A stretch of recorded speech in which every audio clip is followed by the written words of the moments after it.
नमस्कार, मैं हूं आपके साथ रोहित। कहते हैं सुबह का भूला अगर शाम को वापस आ जाए तो उसे भूला नहीं कहते।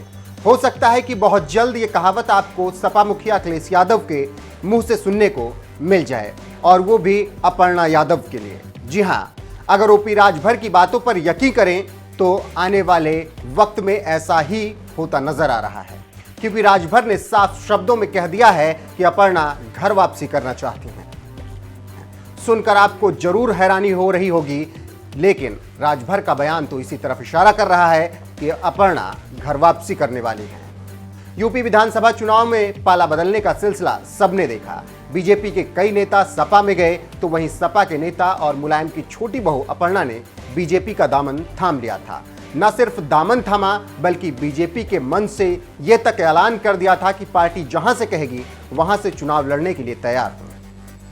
अपर्णा को उम्मीद तो थी कि लखनऊ कैंट से टिकट मिलेगा, लेकिन बीजेपी ने वहां से ईडी के पूर्व ज्वाइंट डायरेक्टर राजेश्वर सिंह को टिकट देकर सियासी पारे को बढ़ा दिया। हालांकि फिर से कयास लगाए जाने लगे कि अपर्णा यादव को अखिलेश यादव जहां से लड़ रहे हैं चुनाव करहल की सीट से चुनाव मैदान में उतारा जा सकता है। लेकिन यहां से भी अपर्णा का टिकट उस वक्त कट गया जब एसपी सिंह बघेल को मैदान में उतार दिया गया। अपर्णा तो यहां तक बयान दे चुकी थी कि पार्टी जहां से कहेगी वहीं से लड़ेंगी, फिर चाहे अखिलेश भैया के खिलाफ ही क्यों ना हो। उम्मीदों से भरी अपर्णा को बीजेपी में आकर कुछ ज्यादा फायदा नहीं हुआ। बीजेपी से अपर्णा को किसी भी सीट से टिकट ना मिलना बेहद निराशाजनक रहा। लेकिन इसी बीच खबरों का बाजार तब गर्म हो गया जब सुहेलदेव भारतीय समाज पार्टी के अध्यक्ष ओम प्रकाश राजभर ने बड़ा दावा कर दिया। एक निजी चैनल से बात करते हुए ओपी राजभर ने कहा कि अपर्णा ने नेताजी से मुलाकात कर घर वापसी की बात कही है। अपर्णा ने कहा है कि वो वापस उनकी शरण में आना चाहती हैं। राजभर ने कहा कि अपर्णा ने नेताजी से घर वापसी के लिए प्रार्थना भी की है। उन्होंने कहा कि बीजेपी में उनका कोई ठिकाना नहीं है। ओपी राजभर का यह बयान बिल्कुल ऐसे वक्त में आया है जब बीजेपी से अपर्णा का पत्ता पूरी तरीके से कटता हुआ दिखाई दे रहा है। न्यूज चैनल से बात करते हुए ओपी राजभर का यह बड़ा बयान कई मायनों में अहम है। हालांकि इस बयान में कितनी सच्चाई है ये तो राजभर ही जानते होंगे। फिलहाल अपर्णा यादव की तरफ से इस मामले पर अभी तक कोई आधिकारिक जानकारी नहीं आई है। बहरहाल आपको क्या लगता है, क्या ओपी राजभर के बयान में सच्चाई है और क्या वाकई अपर्णा यादव सपा में वापस जाने वाली हैं? बीजेपी में उनको टिकट ना मिलने को लेकर आप क्या सोचते हैं? कमेंट करके अपनी राय हमें जरूर बताएं।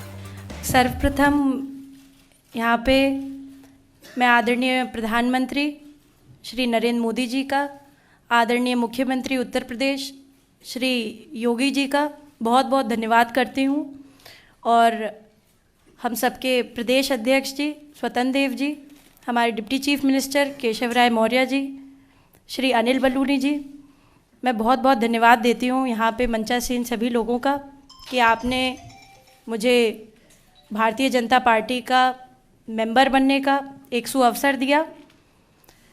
मैं, जैसा कि सभी जानते ही हैं, मैं हमेशा से प्रभावित रहती थी आदरणीय प्रधानमंत्री जी से, और मेरे चिंतन में हमेशा राष्ट्र सबसे पहले है।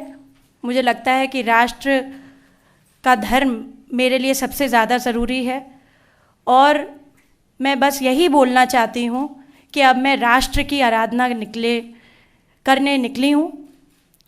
इसलिए आप सभी लोगों का सहयोग भी बहुत अनिवार्य है, और मैं बहुत बहुत हमेशा से प्रभावित रहती हूँ जिस प्रकार की कार्यशैली है, चाहे वो स्वच्छ भारत मिशन हो, चाहे वो महिलाओं के लिए स्वावलंबी जीवन हो, चाहे वो रोज़गार हो।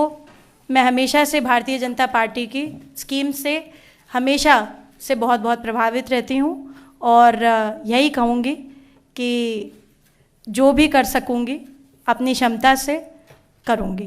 जी, आप सभी का बहुत बहुत धन्यवाद।